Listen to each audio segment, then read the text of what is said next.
Shabbat Shalom. Whenever we enter a sanctuary, all the more so this week as we read the construction details of ancient Israel's first desert sanctuary, in Hebrew, the Mishkan, we ask the question of what makes a place holy. Some sanctuaries, ours included, like the one in our Torah reading, overflows with aesthetic beauty. The stained glass windows, the grand architecture, the Moorish style, dedicated in 1927 and in constant need of upkeep, refurbishment, and repair. One enters this space and cannot help but feel inspired. So too the soaring music, or on occasion an inspiring sermon, all prompting us to consider not the world as it is, but as it ought to be, not the people who we are, but the people we aspire to be. But regardless of whether a sanctuary is small or large, grand or modest, a sanctuary is also, of course, made holy by dint of being a repository for a sacred tradition.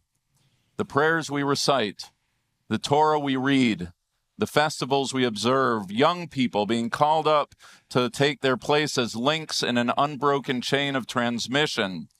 We enter a sanctuary in order to be connected to that which began long before our arrival in this world and will, please God, long after our tenure here on earth.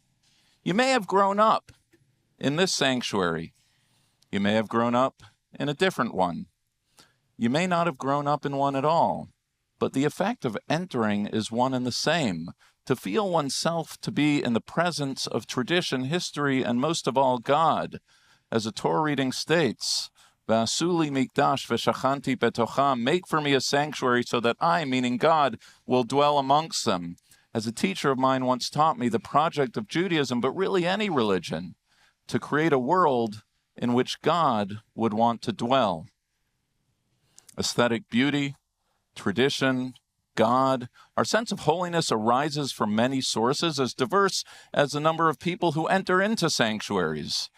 And while different moments may draw us to holiness in different ways, for me and maybe for you, the deepest and most constant source of holiness comes by way of people, or more precisely, the connections we forge one person to another.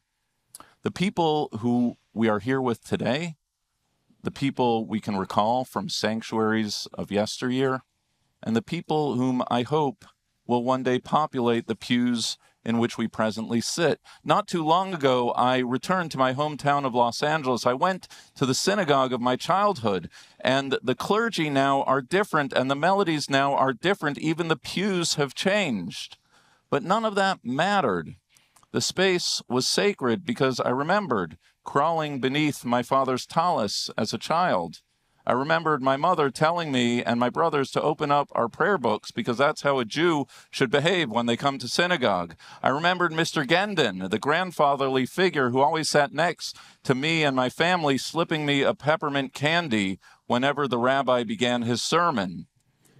Be it the sanctuary of my youth or any of the communities of which I've been fortunate enough to be a part, it's a connection between the people in the pews, not the pews themselves, whereby holiness is found. God is not meant to be found merely in the vertical axis, the one connecting heaven and earth, but in the horizontal one as well, the holy space connecting one person to another. This sensibility, this sensitivity of the sanctity that comes by way of two souls in dialogue, face to face, one with another, is stated first quietly and mystically in our Torah reading this morning. It's easy to gloss over the details of Israel's building project, an ark of acacia wood, 2.5 cubits long, 1.5 cubits wide, 1.5 cubits high, the moldings, the metals, the materials, hardly the most stirring stuff to a liberal arts major like myself. But then come 3 key verses, easy enough to overlook. A commandment to Israel to fashion 2 cherubs of gold, angelic figures with wings extended wide, standing at the entrance of the Ark of the Covenant. Unto themselves, the two cherubs are fascinating, the only physical representations of living beings in the tabernacle, a striking exception to the Torah's strong opposition to graven images. But what fascinated the rabbis most was not that the cherubs existed or even what they looked like, human, angel, or otherwise, but how they were positioned in relation one to the other. They were face to face. It is there, the text states, between the two that God's voice emerged. Not in the ark, not in one cherub or the other, but in the space between the two, the encounter between the two. That is where the divine presence was most immediate. Ancient, medieval, and modern commentaries alike are all captivated by the evocative image. Not in one or the other, but the interaction, the dialogue between the two. Not just the vertical axis, but the horizontal one. That is where God and godliness can be found. And from the sanctuary of old to the sanctuary of today, Judaism has always held that it is in the space between two souls, the dialogue between two people, that holiness is to be found. When the temple stood in Jerusalem, offerings were, of course, made to God, but the Talmud notes the pilgrims followed a careful choreography of greeting one another, acknowledging each other's humanity, seeing God in each other's face, not just in heaven. Even in exile, when a temple and a land no longer was there for Jews to pray, Jews understood that God could still be accessed through the act of reaching out to the soul of another person. The idea was given its most profound expression in something called Lurianic Kabbalah, developed by the 16th century mystic Isaac Luria, who, in the wake of the Spanish expulsion, Luria taught that though in exile, holiness could still be found in gathering the scattered sparks, the souls separated by dispersion, and bringing them close once more. As long as Jews have been Jews in our sanctuaries and out, we've understood that holiness is best found in what Martin Buber, amongst others, called an encounter, the face-to-face dialogue, the sacred space between souls. That is where God's presence is revealed. And while this insight may seem as old as it is self-evident, my fear is that this ancient truth of our tradition has been lost in the toxic discourse of present day. If the working premise of our faith is a belief that encounter is an authentic means to generate and sustain sacred community, then it's a premise by which far too many of us stand in the breach. At a time when the Jewish people face no shortage of enemies from without, we seem to have no trouble making enemies of ourselves from within, of forgetting the manner by which sacred community is created and maintained. These are complicated times, with real and deeply felt differences about what's in the best interest of our people, both in Israel and the United States. Opportunities for respectful dialogue abound among all of us, and none of us, as the saying goes, is as smart as all of us.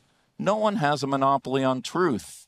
And yet, perhaps because the stakes are so high, perhaps because of the trauma we've endured or the vulnerability we continue to feel, rather than seeking wisdom wherever it is to be found, we retreat inward, cling to our ideological certainties, and attack those who would dare to think differently. Our opinions harden into orthodoxies, and our critics are branded as heretics. Debate is abandoned for denunciation, discussion for dismissal. Instead of dignifying the right of another to differ, instead of engaging with curiosity and humility, we label those with whom we disagree as treacherous, as treasonous, or as traitorous. Why engage with an opposing view when it's so much easier to simply assign ill intent and retreat into the comfort of our own certainty?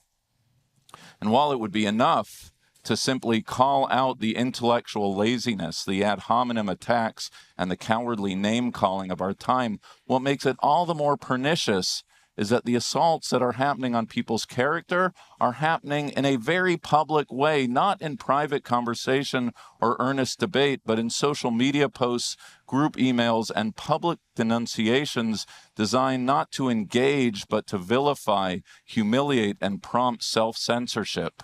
Folk who would rather slander another with an Instagram post than pick up the phone or sit down for a respectful conversation. Folk who would rather work their phone tree to sully the name of someone rather than take a walk in the park alongside that person with whom they disagree. Folk who would rather forward private emails, screenshot texts, or circulate smear campaigns that rather than engage in the hard, necessary work of dialogue and understanding. And I know that this is the age in which we live. We tell ourselves that we are not to blame. The stakes are high, ours is a polarizing time, and the toxic vitriol being spewed is not unique to the Jewish people. This is a coarse discourse of the world in which we live, be it the news cycle, our politicians, or our social media algorithms. But really, is this the best we can do? Is this what it means to be a light unto nations? To publicly attack another Jew for having an opinion different than your own? Earlier this week, I heard Douglas Murray make an observation to the effect that for 10% of the world, Israel can do no right. And for 10% of the world, Israel can do no wrong. And 80% of the world actually doesn't care and would rather just watch a football game. And yet, for whatever reason, rather than focusing on shaping the views of the undecided 80%, we would turn on each other, a waste of social and political capital that is misguided, misplaced, and profoundly short-sighted. There is a reason why the rabbis taught that a person who maligns someone in public has no place in the world to come, why slander is akin to spilling blood. There's a reason why the rabbis teach that the temple was destroyed in Jerusalem due to baseless hatred. If the Torah reading teaches that it is holiness and sanctity by which the presents are found in the face-to-face dialogue between one person and another, then the opposite is true as well. To malign another person, personally and publicly so, is not just a personal failing, it's a desecration of God's name. It is an act that diminishes holiness, replacing sacred presence with divine exile. There are no shortcuts. It's one-on-one. It takes time. Not once, but twice this past week, I sat down with coffee with people with whom I disagree. One to the right of me, one to the left. We talked, we disagreed, but most of all, we listened. And we did so respectfully, ending both exchanges wiser and warmer for it. I have no expectation that folk in this community or any community agree on what is or isn't in the best interest of the Jewish people. Disagreement is inevitable and it is even necessary. But I do expect that those disagreements be aired respectfully in a manner that upholds the dignity of all involved. To do otherwise is a betrayal of the foundational values of our people, values that have sustained us through centuries of debate, diversity, and dissent. To do otherwise is not just divisive, it's to drive God from this world and declare oneself to be unfit to be a member of our community. V'asuli mikdash v'shachanti betocham. Make for me a sanctuary so that I may dwell amongst them. The promise, the challenge of this community, of any community, is to know that God is experienced not in the silver or the gold, not in the wood or the stone, not in the physical structure, but in the way we inhabit the sacred space of dialogue, the respectful exchange of ideas, the courage to listen, and the humility to know that truth is the possession of God alone. When we enter this sanctuary, and most importantly, when we leave it, to rise to the challenge and gather the divine sparks embedded in us all, to mend, to heal, to restore face to face, like the cherubs of old, reaching out to the heavens and bringing them a little closer to earth. Shabbat Shalom. Thank you for joining the Park Avenue Synagogue family. I hope you enjoyed the sermon. Please consider supporting our online community by scanning the QR code or by going to supportpas.org or by making a donation. Shalom and see you in Shul.